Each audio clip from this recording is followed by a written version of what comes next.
தமிழகத்திற்கு காவிரியில் நாளை முதல் அக்டோபர் 6ஆம் தேதி வரை வினாடிக்கு 6000 கனஅடி நீர் திறக்க உச்சநீதிமன்றம் உத்தரவிட்டிருக்கிறது. இதுகுறித்த கூடுதல் தகவல்களை டெல்லியில் இருக்கும் செய்தியாளர் நிரஞ்சனிடம் கேட்கலாம். நிரஞ்சன், இன்றைய விவாதத்துல இருதரப்பு வாதங்கள் என்ன தெரிவிச்சிருக்காங்க? அதாவது இன்றைய தினம் தமிழக அரசின் சார்பாக பெரிய அளவில் வாதங்கள் எதுவும் வைக்கப்படவில்லை.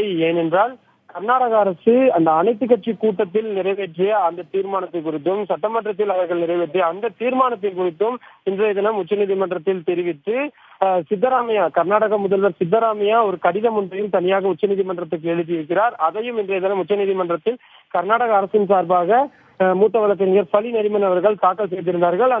அந்த கடிதத்திலும் இந்த தீர்மானங்களிலும் உச்சநீதிமன்றத்தின் தீர்ப்பினை அமல்படுத்த முடியாத ஒரு சூழ்நிலை இருக்கின்றது. எங்களால் உங்களது தீர்ப்பினை தற்பொழுது அமல்படுத்த முடியாது. குடிநீருக்கே தண்ணீர் இல்லாத பட்சத்தில் எங்களால் தமிழகத்திற்கு தண்ணீர் விட இயலாது என்ற மிக முக்கியமான அந்த வாதத்தினை அவர்கள் வைத்திருந்தார்கள். ஏற்கனவே கடந்த 4 முறை உச்சநீதிமன்றம் இடைக்கால உத்தரவுகளை பிறப்பித்திருந்த பொழுதும் இதே மாதிரியான வாதங்களை தான் வைத்திருந்தார்கள். குறிப்பாக 20ஆம் தேதிக்கு பிறகு 20ஆம் தேதி உச்சநீதிமன்றம் இடைக்கால உத்தரவு பிறப்பித்த பிறகு தமிழகத்திற்கு தேவையான தண்ணீரை முழுவதுமாக அவர்கள் நிராகரித்திருந்தார்கள். உச்சநீதிமன்றத்தின் உத்தரவையும் நிராகரித்திருந்தார்கள். இதனை அடுத்து இன்றைய தினம் தமிழக அரசின் சார்பாக இது தொடர்பாக மட்டும், அதாவது உச்சநீதிமன்றத்தின் தீர்ப்பினை இவர்கள் அமல்படுத்தாமலேயே இருக்கிறார்கள், அமல்படுத்தக்கூடாது என்ற ஒரு விஷயத்தில் தான் இவர்கள் குறியாக இருக்கிறார்கள் என்று வாதங்களை வைத்தனர். அப்பொழுது குறுக்கிட்ட உச்சநீதிமன்ற நீதிபதிகள் இந்த விவகாரத்தில் கர்நாடக அரசு தொடர்ந்து முரண்டு பிடித்து வருகின்றது, அவர்களுக்கு தண்ணீர் அளிக்க முடியவில்லை என்று கூறுகிறார்கள். ஆனால் அந்த கூற்றை ஏற்றுக்கொள்ள முடியாது. தண்ணீர் அவர்கள் தமிழகத்திற்கு வழங்குவதற்கான சூழ்நிலை நிலவி வருகிறது என்ற அந்த வாதங்களை உச்சநீதிமன்ற நீதிபதிகள் தெரிவித்திருந்தார்கள்.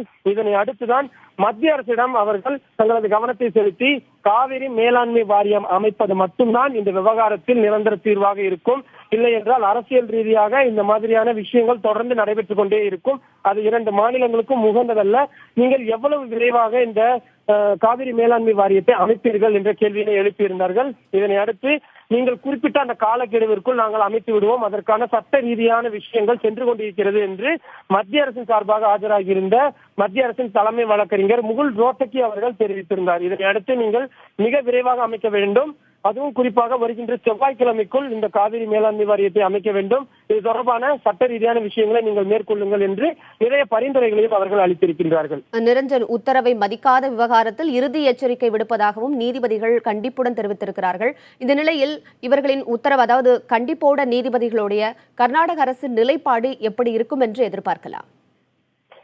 இந்த முறை 27ஆம் தேதி கர்நாடக அரசிற்கு உச்சநீதிமன்றம் ஒரு எச்சரிக்கையை விடுத்திருந்தார்கள். நீங்கள் உச்சநீதிமன்றத்தின் இந்த உத்தரவுகளை கண்டிப்பாக மதிக்க வேண்டும் என்று கூறியிருந்தார்கள். இந்நிலையில் அவர்கள் தொடர்ந்து அனைத்து கட்சி கூட்டத்தை கூட்டி ஒரு தீர்மானத்தை நிறைவேற்றி தண்ணீர் திறந்து விட முடியாது என்று தெரிவித்திருந்தார்கள்.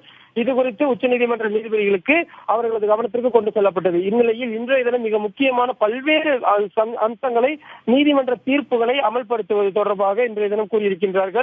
ஒவ்வொரு மாநிலமும் ஒவ்வொரு தனி மனிதரும் இந்த நீதிமன்றங்களின் உத்தரவுகளை பின்பற்றப்பட வேண்டும் என்பது நிதர்சனமான பார்க்கப்படுகின்ற ஒரு உண்மையாக இருக்கின்றது. அது மட்டும் இல்லாமல் ஒரு அரசாக இருக்கும் பொழுது அதனை கண்டிப்பாக செயல்படுத்த வேண்டும். அதற்கு அந்த அரசியல் இருக்கக்கூடிய அதிகாரிகள், அரசியல்வாதிகள் ஆகியோர் அதற்கு அந்த உச்ச நீதிமன்றத்தின் அந்த தீர்ப்புகளை மதிப்பதற்கும் செயல்படுத்துவதற்கும் உதவ வேண்டும் என்ற அந்த வாதங்களும் வைக்கப்பட்டது. கர்நாடக அரசு தொடர்ந்து இதே மாதிரி நீதிமன்றங்களின் உத்தரவுகளை செயல்படுத்தாமல் இருப்பது சரியான விஷயம் அல்ல. இது உங்களுக்கு நாங்கள் விடுக்கின்ற கடைசி எச்சரிக்கையாக கூட வைத்துக் கொள்ளலாம். இந்த முறையாவது நீங்கள் கண்டிப்பான முறையில் நாளை முதல் 6ஆம் தேதி வரை அந்த தண்ணீரை திறந்து விட்டே ஆக வேண்டும். மத்திய அரசிற்கு அந்த பெயர் பரிந்துரைகளை அளித்தே தீர வேண்டும்.